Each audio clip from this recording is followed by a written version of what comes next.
morning naman guys, this is Shane Vlogger at the ilan lapit sa content creator at video pala rin kinuha ko sa mga talaga ng ay for the go. Tara! So yan, pinakita ko ng ating huhugasan at kinuha na natin ang lagayan ng sabon. Siyempre, panatin ko sa bambang lang. Kasi tinapok ko yung tubig, tapos linis ko yung ating brush, ay yung sponge, tapos nilagyan na natin ng tubig. Ayan, pinas forward na natin. So ayan, nakaharap na sa atin. Siyempre.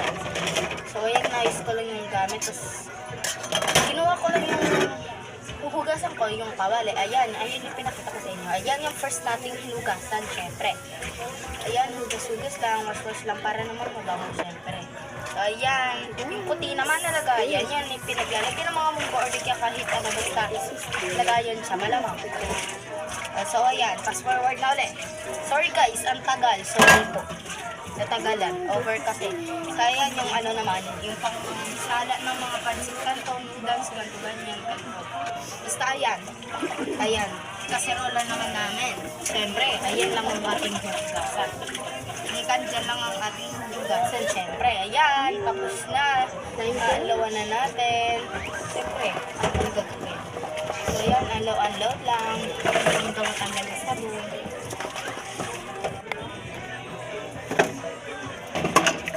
So yan, sorry guys, hindi ako makapunta sa kasi nag-easy ako. So ayan, hugas-hugas lang tayo ng ating pinagsabunan. Siyempre, kailangan natin sabunin niya. Ano yan? Ang lawan, siyempre, ayan. Hugasan na natin yung plato sa sabunan. Kasi yun lang yung inuuna ko guys kasi mahirap yung kapag ayan yung hinusin. So kaya yan, hugas-hugas lang ng plato, wash-wash lang para mabango kasi magalit si mama. Tapos yan, wash-wash lang natin yung yung plato pa. Tapos, syempre, marami kasi kami pinagkainan. Syempre, marami rin kami sa bahay. Kaya, marami akong hinuhugasan, syempre. Pinaglutuan din namin ng ulam.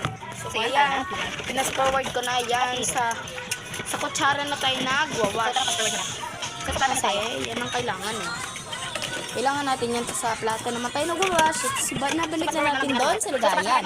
Siyempre, basa naman tayo. Sa basa naman tayo, guys. So, ayan. Dito na nagtatapos. Bye-bye. So, dito na may tatapos ang ating vlog.